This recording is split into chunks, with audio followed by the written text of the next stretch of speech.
오늘 이 16절 말씀에 보시면 가인이 여호와 앞을 떠났다.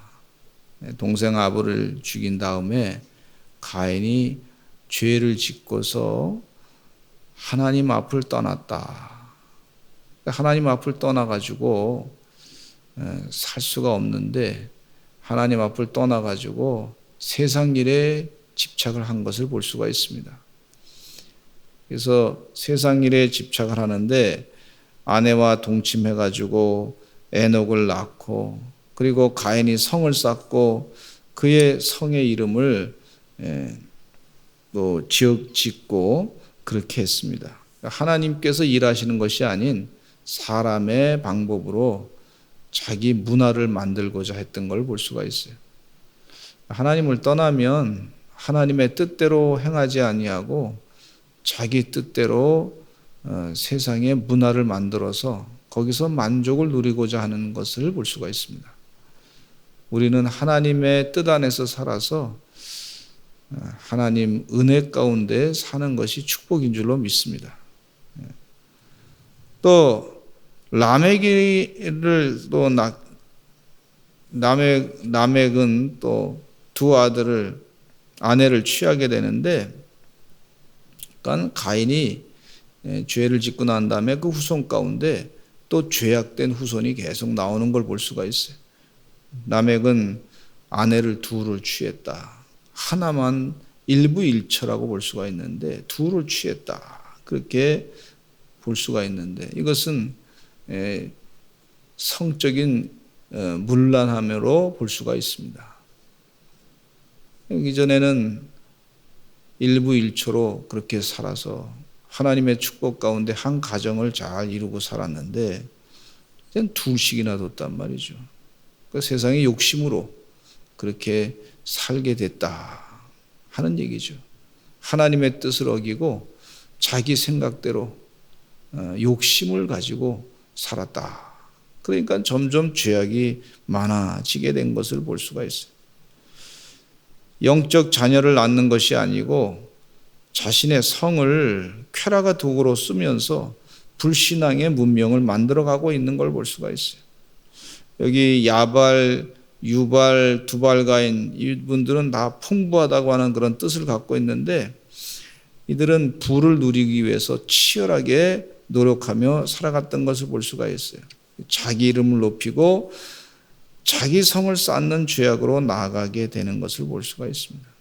우리가 하나님의 이름을 높여야 되고 하나님께서 하셨습니다. 하나님의 영광을 돌리며 살아야 되는데 그렇게 하지 아니하고 자기 의를 드러내고 자기의 잘남을 드러내고 이 말세 현상을 계속해서 이 벌써 창세기에서도 볼 수가 있습니다.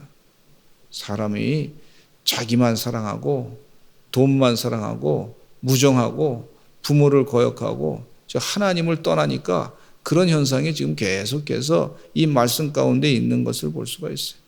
여러분, 우리 자녀들이 하나님을 떠나지 아니하고 주의 말씀 가운데 잘 살기를 간절하게 기도해 주시기를 간절히 축원합니다. 그렇지 않으면 하나님을 떠나면 이교 문화에 접혀가지고 우상 숭배도 하게 되고 음란에 빠지게 되고 세상의 드라마의 현상에 보면요 너무나 막장 드라마에다가 불륜에 대한 얘기가 잔뜩 있는 것을 볼 수가 있어요. 너무 자꾸 그렇게 또 세상 드라마를 보지 마시기 바랍니다. 괜히 거기에 막 신경 쓰다가 그러면 은혜를 못 받고 하나님의 뜻이 무엇인가 잊어버리기가 쉬울 수 있으니까 자꾸 하나님의 뜻이 무엇인가 하나님을 떠나서는 안 되겠다. 그런 마음에 영적인 결단하면서 사셔야 될 줄로 믿습니다. 이 사도 바울은요 가말리엘 문에서 공부를 많이 했어요. 그러나 예수님 만난 다음에 뭐라 그랬냐면 내가 가말리엘 문에서 공부한 거 그거 다 배설물로 여기겠다. 세상의 스펙을 쌓고 자랑하고자 했는데 그거 다 가만히 보니까 주님 앞에서는 배설물이다. 이렇게 얘기하고 있어요. 우리나라가 지금 청년 실업이 참 많이 있어서 걱정입니다. 근데 현실을 보면은 청년 실업이 없어야 되는데 대학교를 졸업하고도 스카이 대학교를 졸업했는데도 불구하고 직장이 없는 사람들이 있어요. 굉장히 공부를 잘한 사람들인데 근데 그런 사람들을 보면은 참 뭔가 교육이 잘못된 건가 하는 생각을 갖게 돼요. 그러니까 그리고 이 스카이 대학교 졸업해서 직장에 들어가서 지내는데 보니까 좋은 직장들 보면은 좀 정년이 좀 일찍 퇴사하는 그런 경우도 있더라고요, 보니까. 그러니까 다 뭐 대단하게 스펙을 많이 쌓는다고 해서 좋은 게 아니더라고. 완벽한 게 아니에요. 항상 위기를 안고 사는 사람들의 모습이라고 볼 수가 있어요. 그게 마음이 늘 불안해. 여러분, 우리가 하나님을 믿고 사는 게 이게 은혜요 축복인 줄로 믿습니다. 우리 주님께서는요 영생을 선물로 주시는 줄로 믿습니다. 내가 너와 함께 하겠다고 하는 약속의 말씀이 그냥 말씀이 아니에요. 그냥 하나님이 천지 만물을 만드신 분이 내가 너를 도와줄 것이다, 함께 할 것이다, 두려워하지 말라, 염려하지 말라, 걱정하지 말라, 이렇게 말씀하고 계시는데 사도 바울이 그 체험을 했어요. 가말리아 문화에서 스펙 쌓아가지고 유대교의 지도자로 혹은 사내들인 공예 응원으로 인생을 좀 잘 살아보려고, 인생을 좀 펴보려고 했다가 예수님 만났는데 가만히 보니까 예수님 만나고 은혜 받고 나니까 그 스펙이 아무 의미가 없어요. 천지 만물을 창조하신 하나님께서 나를 죄악에서부터 건져주시고 영생의 길로 살게 하신 그 은혜 가운데 하나님 성령 충만하니까 세상에 무궁무진한 하나님의 은혜 가운데 세상이 줄 수 없는 하나님의 평안과 지혜와 생수의 강이 흘러넘치는 기쁨이 넘쳤다고 하는 것을 볼 수가 있어요. 그래서 세상 사람들은 하나님을 떠나면 세상 방법으로 쾌락을 누리려고 그러고 부를 누리려고 그러고 세상 방법으로 자기의 이름을 높이려고 하는 것이 하나님을 떠난 자의 모습이에요. 그게 세상 문화인데 세상의 제국이 그렇지 않습니까? 세상의 제국들이요 하나님을 떠나가지고 많이 정복해가지고 많은 재물을 누리고 많은 노예를 가지고 살아본들 그 독재자들이 얼마나 오래 가겠습니까? 가만히 보니까 그 제국들도 몇십 년 혹은 뭐 몇백 년 지나고 나면 다 망가지고 무너지고 하는 현상이 있지 않습니까? 우리가 하나님께 영광 돌리며 살아야 될 줄로 믿습니다. 솔로몬은요 헛되고 헛되도다 이렇게 얘기했어요. 그냥 아무 이 거지처럼 살던 사람이 얘기한 게 아니고 세상의 왕으로 누릴 것 다 누려본 사람이 해봤더니 말이죠. 다 사람이 아무리 똑똑하다고 한들 다 헛되고 헛된 것이다. 지금 그 얘기를 말씀해 주고 있어요. 그러니까 하나님의 은혜 아니면 우리가 살 수가 없고 하나님의 지혜 아니면 축복을 누릴 수가 없다 하는 것을 말씀해 주고 있단 말이죠. 23절로 24절에 보면 칼의 노래라고 표현하고 있는데 라멕은요 가인의 후손이에요. 이 라멕은 아내가 둘이었단 말이죠. 그 아내들에게 자랑을 합니다. 뭐라고 자랑하냐면 내가 포악한 살인을 저질렀습니다. 그리고 그걸 자랑해요.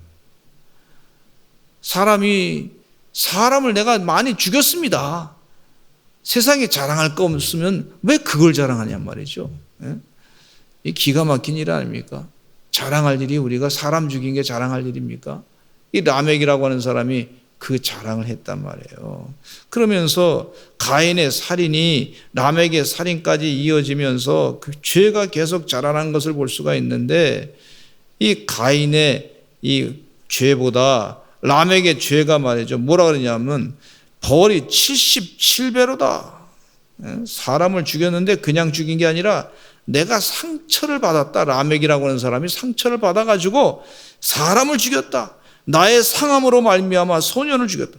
이 욱하는 성격이 있어가지고 권력을 쥐고 나니까 사람을 많이 죽일 수 있는 힘이 있으니까 사람을 많이 죽였다. 이렇게 얘기하고 자랑한 걸 볼 수가 있어요. 히틀러라고 하는 사람이 어떻게 그렇게 사람을 많이 죽인 사람이 되었는가? 심리학자 융이라고 하는 분이 연구를 하다 보니까 어린 시절에 이 사람이 말이죠, 유태인을 600만 명을 죽였는데 어린 시절에 상처가 있었대요. 자기 아버지하고 사귀었던, 자기 어머니하고 불륜 관계를 맺었던 사람이 유태인이었다는 거예요. 그러니까 유태인에 대한 복수심이 어렸을 때부터 있어가지고 상처를 받아가지고 그래서 권력을 주었을 때 유태인을 600만 명을 죽였다는 겁니다. 그걸 자랑하는 것이죠. 게르만 민족이 대단합니다. 그래가지고 그냥 이 민족주의 이념으로 해가지고 사람을 다른 민족들은 그냥 소수 민족들을 다 죽여버리는 그런 엄청난 죄를 저질렀던 걸 볼 수가 있어요. 라멕의 죄악의 후손이다 이렇게 여겨집니다.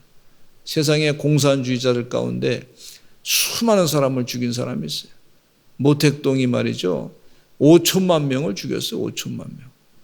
그런데 모택동이 지금 대단한 사람이라고 존경하고 있는 이유는 이게 뭡니까? 이게 세상에. 있을 수 없는 얘기죠. 이게. 지금 21세기에 지금 모택동이 대단한 사람이라고. 말이 안 되는 얘기죠. 5천만 명을 그냥 죽였는데도 그냥 자랑하는데도 그 사람을 또 그렇게 자랑하고 높인단 말이죠. 또 이 스탈린이라고 하는 사람이 말이죠. 소련 혁명을 공산주의 혁명을 하면서 수많은 사람 한 3천만 명을 죽였어요. 이 새벽부터 참 이런 말씀드리기 참 어렵지만 참 이 인류가 참 죄악 때문에 불행해지는 것을 자꾸 볼 수가 있습니다. 그래서 기도할 때마다 나사렛 예수 그리스도의 이름으로 명하노니 이 살인의 영은 물러갈지어다. 기도하게 돼요. 살인의 영, 이 영적으로 말이죠. 사람을 죽이고 싶은 마음, 혹은 영적으로 스스로 자신 목숨을 포기하려고 극단적인 생각을 하는 마음, 이런 것들이 다 살인의 영이라고 볼 수가 있어요. 여러분, 그의 은혜, 그러므로 하나님의 사랑으로 우리가 이 온전히 되어야 될 줄로 믿습니다. 이 죄악된 살인의 죄악의 영은 예수 그리스도의 영, 성령, 살리는 영, 생명의 영으로 다 물리치고 이겨내야 될 줄로 믿습니다. 할렐루야. 할렐루야. 예수님께서 이 땅에 오셔서 우리의 더러운 죄를 다 짊어지시고 사해 주시고 용서해 주셨어요. 그래서 이 악한 살인의 영을 다 물리치시고 생명의 영으로 살리는 영으로 생기를 불어넣어 주셔가지고 사방에 생기를 불어넣어가지고 에스겔 패골 골짜기를 말이죠. 군사로 하나님께서 만드시는 것처럼 생명을 살리는 그런 역사가 있어야 될 줄로 믿습니다. 혹여나 여러분 수많은 생명을 죽인 사람들을 그 사람들을 보면서 열광하지 말아야 될 줄로 믿습니다. 뭐 정치 지도자들 가운데 뭐 자꾸 이상하게 죽는 사람들이 주변에 많이 있어. 왜?